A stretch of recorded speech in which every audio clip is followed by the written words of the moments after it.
Hey, did you know there was only two white congresspeople who voted no on the Charlie Kirk Remembrance Day bill? Well, listen, I want to talk about this for a second because, when Charlie Kirk was murdered, Republicans immediately started blaming Democrats, right? Like some seeking retribution and encouraging more violence. And Democrats did the right thing. We turned the other cheek and just said, let's call on the violence to stop.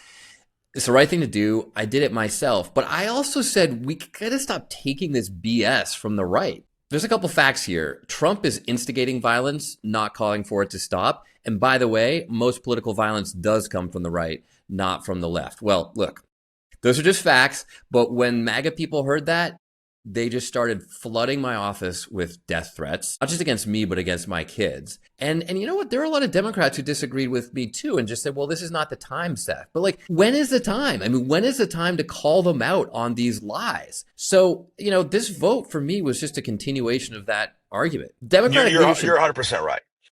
I mean, and look, Democratic leadership told me to go along to get along, vote with the Republicans, like let the issue go away. But I read it.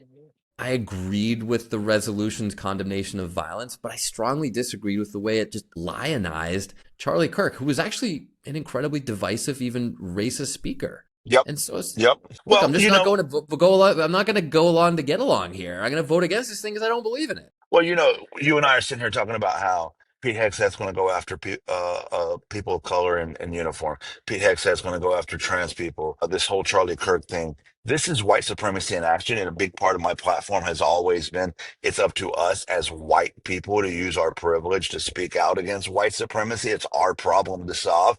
You know what upset me was you're only one of two white people that voted against amongst the Democrats that voted against the Charlie Kirk Remembrance Day. Listen, I was shocked. I was shocked when I learned that. I didn't know that until the next day. I had talked with one of my mentors in Congress, Jim Clyburn, about this vote. He never framed it as a black white issue. It was just like, this resolution is not true. And I knew he was going to vote against it. And I said, I'm going to vote against it too. I voted. I left. I was actually running to the airport to get on a flight back home to see my kids. So I didn't know until the next day that I was one of only two white people in all of Congress, the House or Senate. And I'm sorry, that's not good. That's not good. It's not good. It's not okay.